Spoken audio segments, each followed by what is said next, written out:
Hi, Liam. It's a pleasure to have you here. Thank you so much. Super excited to have this conversation with you. As I had shared with others earlier, correct me if I say anything that's inaccurate. But I have noted that you're running for Congress in District 42. Is that a yes? Correct. Yes, okay. That's within Riverside County, so Eastvale, Norco, Corona, Lake Elsinore, Menifee, and portions of Temecula. I have some other little notations that they shared with me that you fully break from school to prison pipeline, that you've done some work on that in particular, which makes me excited as a big proponent of what transformational justice can look like for our state. And then of course the amnesty to all nonviolent drug offenders, which we all know is necessary and would make someone like myself's job really easy with coordinating expungements across the country. So to just get us going, I'd really love for you to let us know a little bit more about yourself. And within that, if you could also include when you had that pivotal moment where you decided to become a proponent of cannabis. All right, so hi. So I'm Liam O'Mara. I am, the congressional candidate in the 42nd in Riverside County. And I'm also a historian of ideas. I work at a couple of area universities, but I came to education and higher education later in life. I didn't go to college till I was 30. So I also have a very working class background, which helps me both relate to people and talk seriously about policies. And I came into this race as a policy wonk. And that kind of gets at the whole drug issue for me in a way, because it's not, I mean, the question of like when I came on board with this is a difficult one because I've been in favor of drug legalization for decades. It has never made the slightest bit of sense. It simply adds tons of criminal penalties to things that people are already doing at home anyway and not causing, I mean, I don't know, we should have learned the lessons from prohibition. This is my big issue. I mean, what did we do when we banned alcohol? We created the mafia. We created massive crime. I see people complaining all the time about the border, cartels in Mexico, blah, blah, blah.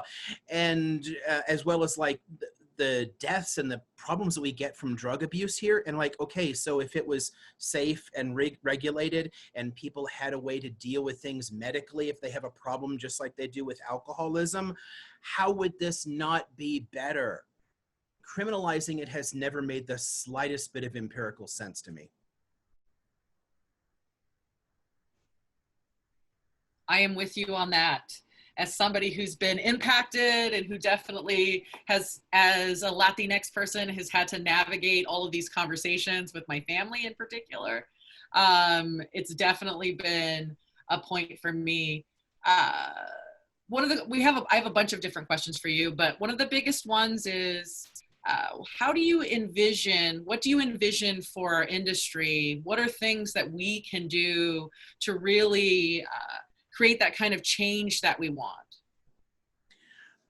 As far as like pushing for the government to actually reverse its bass-backward policies? Well, I mean, I think that, and just what do you envision for us? Like, what do you envision for us as an industry to be able to lower taxes, create equitable programming, figure out ways to lead with innovation, sustainability? Just what do you envision for our industry in the future? Okay, so there's a lot of things there. First off, for a cannabis industry to work at all, it has to be dealt with at the federal level. These state legalizations are honestly, it doesn't make sense constitutionally. Federal law always trumps state law, so it doesn't work. And because it's still federally illegal, it keeps you out of banking. It allows individual areas to kind of clamp down on things. In California, we have local municipalities making it illegal and arresting people even though it is legal on the state level. And this is because of the weird ambiguities. So we have to solve the problems there at the federal level first. And honestly, the way to do that, it isn't just a matter of education. I mean, granted, there are some genuinely goofy people in Washington who really believe that it's like a gateway drug. It's going to destroy America or something.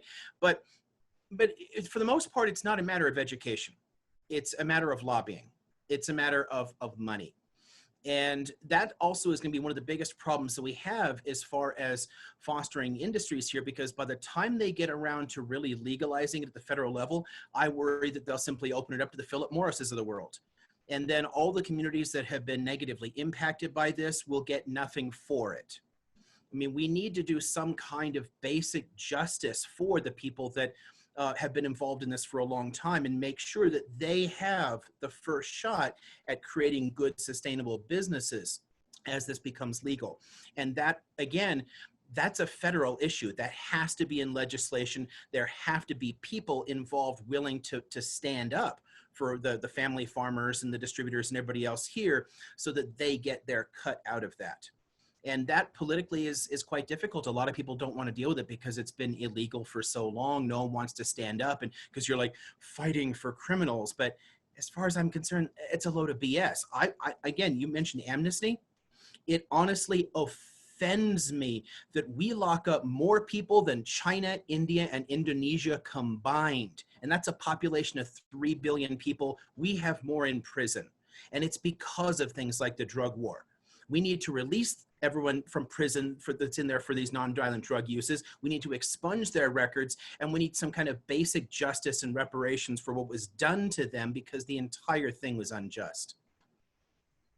So I'm glad that you talked about that in particular, because one of the questions that I had posed to everybody else was, when will the amount of time and money spent on repair match or surpass the amount of time or money spent on prohibition?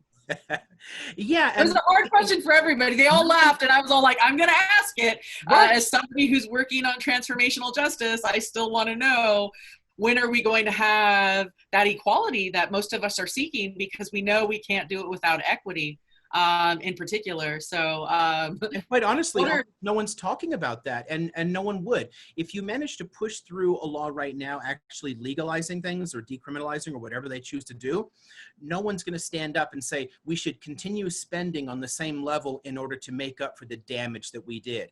People are just going to be like, well, they were criminals, whatever, it was illegal, and they're going to blow it off. We need people in there willing to fight to make sure that you are taking care of people.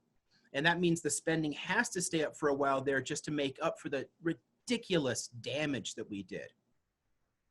Thank you for that bold answer. I appreciate that. What are some of the ways that you're proposing to lead with more compassion and to fight for more of that equitable world that we're trying to have in and outside of cannabis? Well, one key thing is just a matter of honesty, of being willing to engage on the issues and following the evidence. And I find two common issues often stand out in our politics, particularly from my side of the aisle there. First off, even when people are willing to talk directly about the evidence and boldly about the evidence and take empirical positions, they do it in a way that doesn't actually push back against the negative rhetoric from the right. And that gets to the other one. We absolutely have to face this, and we have to face it in a way that doesn't shy away from this. It isn't like, oh, it sounds like you're talking about criminals. Like, come on. We have to talk about these issues, and we have to talk about them in a way that makes sense. And we have to find ways also to put them into language that people can understand or relate to. And there's a compassion involved in that. One thing that I try to do a lot in my race and in politics in general, as well as in education, is actively listen to people and hear their concerns. If you can sit down with someone and let them know, you know, we're probably not going to agree on everything, but I'm always going to listen to you, and I'm going to hear your concerns, and I'm going to see what we can do to figure out a way to make this make sense, to address the concerns that you have. Because people often do have real, legitimate fears and concerns. But what people are selling them, the BS that politicians are selling them, often has nothing to do with it. It's simply an evasion from it. We have to find a way to take people back to those core issues, but still let them feel heard. Well, I appreciate you for that. I definitely concur that more of our elected officials need to lead with compassion. They need to listen.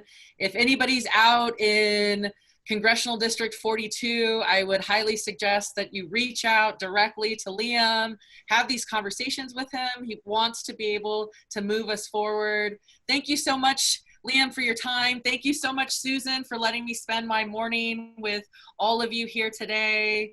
Appreciate you. I look forward to listening in on the rest of the day. Thank you guys so much for letting me join you.